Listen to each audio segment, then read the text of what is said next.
ही काशी जो स्वयं भगवान शिव के त्रिशूल पर विद्यमान है। सृष्टि के प्रारंभ में महादेव ने जब पृथ्वी पर अपनी दृष्टि डाली तो उन्हें एक भाग चमकता हुआ प्रतीत हुआ। उसी भाग को भगवान शिव ने काशी का नाम दिया। कालांतर में गंगा नदी के तट पर बसी इस काशी नगरी में समय समय पर अनेकों घाट विकसित हुए, जहां श्रद्धालु आकर पूजा अर्चना एवं स्नान किया करते थे। माना तो यह भी जाता है कि यह नगरी एक बहुत सुंदर वन से ढकी हुई थी, जहां पीपल, आम, बरगद, शीशम आदि के वृक्ष हुआ करते थे, जिनकी छाया में बैठ ऋषि मुनि, साधु संत आनंद से तपस्या किया करते थे। इसलिए इस जगह का उल्लेख आनंद वन के नाम से भी किया गया है। जितनी पुरानी काशी नगरी है, उतना ही पुराना यहाँ का काशी विश्वनाथ मंदिर भी है। भगवान शिव को विश्वेश्वर, विश्वनाथ आदि नामों से भी संबोधित किया जाता है, जिनका अर्थ है संपूर्ण विश्व के स्वामी। किंवदंतियों की माने तो सृष्टि के आदि में जब भगवान शिव एवं मां पार्वती पृथ्वी का भ्रमण कर रहे थे, उन्हें यह स्थान बहुत प्रिय लगा। तब मां पार्वती को यहाँ कुछ समय रुकने की इच्छा हुई, तो भगवान शिव अपने लिंग रूप में यहीं स्थापित हो गए। तभी से 12 ज्योतिर्लिंगों में इस मंदिर को विश्वेश्वर मंदिर के नाम से भी जाना जाने लगा, जहां भगवान शिव और माता पार्वती सदैव वास करते हैं। सदियों से इस पवित्र नगरी ने अनेक ऋषि मुनियों, तपस्वियों, धर्म गुरुओं आदि को अपनी ओर आकर्षित किया है। आदि शंकराचार्य एवं मंडन मिश्र ने इसी मंदिर के प्रांगण में बहुत समय व्यतीत किया। समय बदला, दौर बदला। भारत के स्वर्णिम काल पर विदेशी आक्रांताओं की नजर पड़ी, जिसे वे लूटने एवं सनातन संस्कृति को नष्ट करने के उद्देश्य से यहाँ आए। जब प्रथम बार गौरी ने आक्रमण किया, तब पृथ्वीराज चौहान ने उसे बुरी तरह पराजित किया था।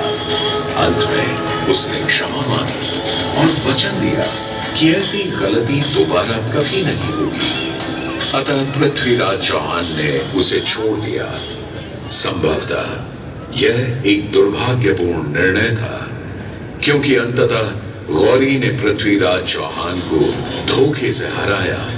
तत्पश्चात उनके साथ बहुत बुरा व्यवहार किया तथा उनकी दोनों आंखें भी निकाल दी। पृथ्वीराज की मृत्यु के उपरांत हिंदुओं का मनोबल कमजोर पड़ गया, जिसके परिणाम स्वरूप आतताइयों ने अन्य मंदिरों के साथ साथ विश्वनाथ मंदिर को भी क्षति पहुंचाई। यह ऐसा काला दौर था जिसके स्मरण करने मात्र से आंखें नम पड़ जाती हैं। परंतु समय सदा एक सा नहीं रहता और दुख के ये बादल भी सुख में बदलने वाले थे। एक धार्मिक सम्मेलन में राजा टोडरमल की भेंट नारायण भट्ट से हुई। नारायण भट्ट एक बहुत धनी व्यक्ति थे। दोनों ही धार्मिक इंसान थे और नित्य प्रति भगवान की पूजा अर्चना करना अपना परम कर्तव्य समझते थे।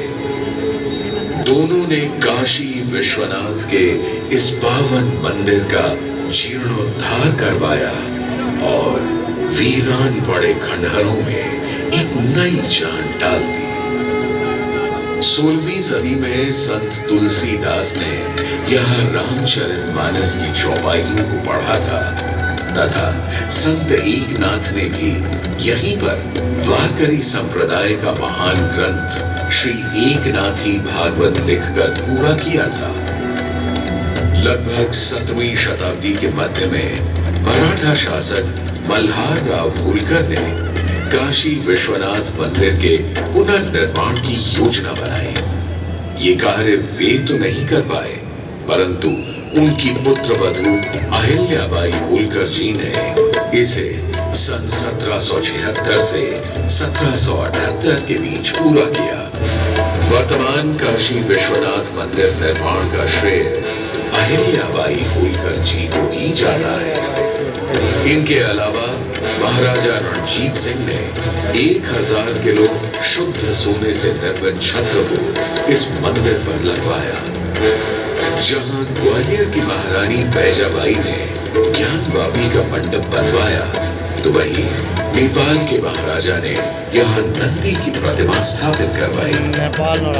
सनातन संस्कृति को सुरक्षित रखने के लिए जिससे जो बन सका उसने वैसा किया, और वर्तमान में भी यह क्रम देखने को मिल रहा है। सन 2022 में भारत के प्रधानमंत्री नरेंद्र मोदी ने काशी विश्वनाथ मंदिर का जीर्णोद्धार एवं सौंदर्यीकरण करवा इसके स्वर्णिम काल को फिर से एक बार जीवंत करने का प्रयास किया।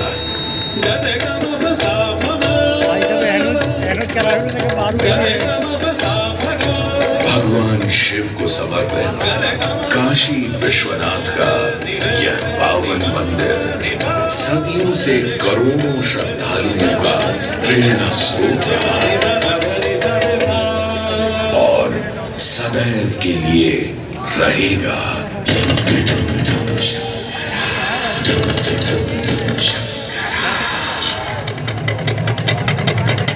टम टम टम रुबारे भोलेनाथ महेश्वरा, टम टम टम टम रुबारे भोलेनाथ महेश्वरा। त्रिपुटी धनुष कमान सावित्री नेत्र बाण को शंकरा, त्रिपुटी धनुष